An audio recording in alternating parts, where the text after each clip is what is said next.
Do you think I have ADHD? I do. Now, the question would be, who has it in your family? Because it doesn't just show up.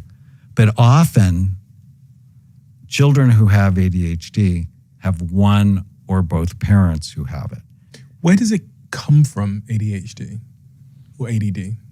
Well, it's genetic. Okay. It's clearly genetic. I mean, if I don't see it in someone's family, I think head trauma. And with you, I think that's possible because of soccer, except you see it in your family. One of the really interesting things I wanted to talk to you about is ADHD. And I was diagnosed with it in my 50s, and so were a couple of my kids. But I never bought into the idea this is a genetic disease or that it's a disease at all, genetic or otherwise. Now, as for the rising number of people being diagnosed with it, there could be two reasons, at least. One is we're better at diagnosis, so before we wouldn't have noticed it, but now we are. Or genuinely, there's more people who are having trouble in certain ways, such as with attention and impulse control and so on. But either way, the fact is that many more children are being diagnosed and medicated for this condition, particularly in the US, but also increasingly here in the UK as well, and in China and elsewhere. Now, as I said earlier, the fact is, here's the actual reality. Nobody's ever found a gene for ADHD.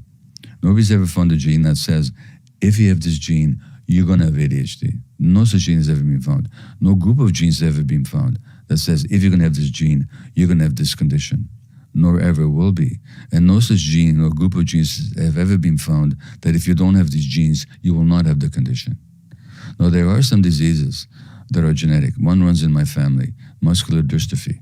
If you have the gene, you're going to have the disease. My mother had it, my aunt had it. That's a genetic condition. And if you have the gene, you'll have the disease. Very rare, those kind of diseases. Now, there are some genes that the more of them you have, the more likely you are to have any number of mental health diagnoses, ADHD, depression, anxiety, even psychosis, bipolar illness. But there's no group of genes or set of genes or gene that themselves determine any one condition. As a matter of fact, you can have those same genes and not have any condition whatsoever. So something is being passed on, but it's not any kind of condition that's being passed on. What's being passed on is sensitivity. And the more sensitive you are, the more you're going to feel whatever's going on in the environment. So you take the same sensitive kid with these genes that confer greater sensitivity out of them, and sensitive means to feel, from the Latin word to feel, sincere. The more sensitive you are, the more you're going to feel. The more you feel, the more bad stuff happens, the more pain you're going to be in, and the more compensating you're going to have to do. At the same time, with those same genes, if you treat it well and you grow up in a healthy environment, you'll just be creative and happy and joyful and a leader and an artist or a shaman or a very creative CEO or whatever you're going to be. So the genes don't determine. They make you more sensitive to their environment. Now, if you go back to what I said about the tuning out, it's simply a defense. So the more sensitive you are, and the stress in the environment, the more you're going to feel the stress, the more you're going to need to escape from it by tuning out.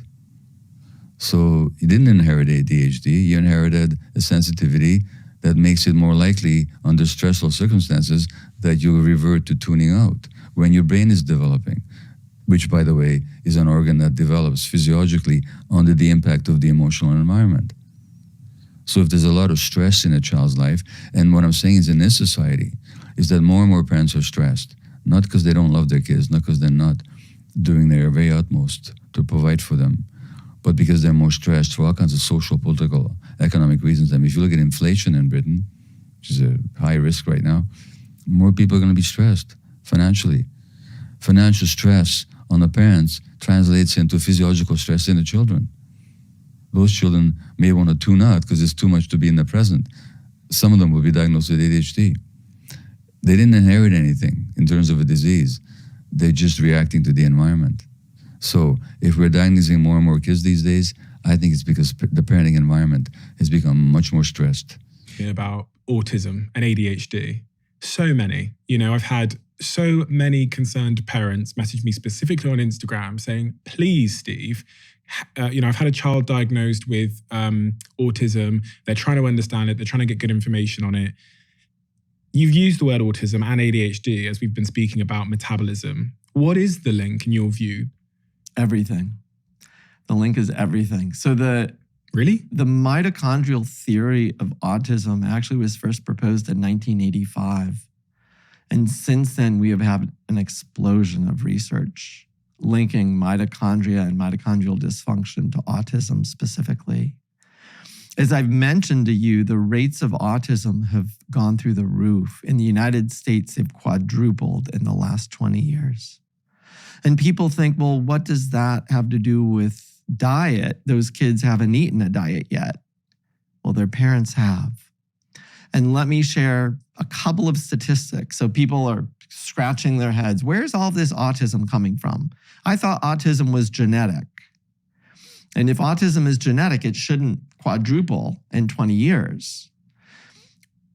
Quadrupling in 20 years means something in the environment is causing it. And to provide just one piece of evidence to support what I'm saying, if a woman has obesity, she has double the risk of having an autistic child. If a woman has diabetes, she has double the risk of having an autistic child. If a woman has both obesity and diabetes, she has quadruple the risk of having an autistic child. If a man is obese, he has double the risk of having an autistic child. So people are scratching their heads trying to figure out, where is all this autism coming from? Well, look around in the population. Are the rates of obesity going up? Are the rates of diabetes going up? The answer is unequivocally yes. The hope is that if we understand that science, we can do something about it now, today. If you understand, if you see signs of autism in your child, if you see signs of metabolic or mental health conditions in your children, if we intervene early enough, we can probably do something about it. How? Number one, by recognizing the problem. And then two, for some people, it could be as simple as dietary interventions or just hyper-focusing on good, clean living. So that means prioritizing sleep, little less screen time, little more human contact, purpose in life, family connection. No alcohol. No alcohol, no marijuana, no CBD. Try to avoid pills. Try to avoid pills for everything that ails you. If your child's sleeping, please try methods other than pills, including melatonin and over-the-counter pills. Don't just whip out a pill for your child not being able to sleep. At least try some other interventions, like let's get you off the screen 2 hours before bed.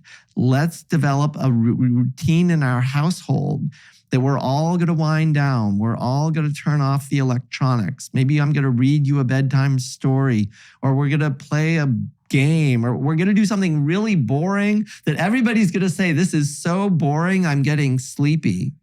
And I'm going to say, great. It's so boring that you're getting sleepy. That means you're going to go to sleep because it's bedtime.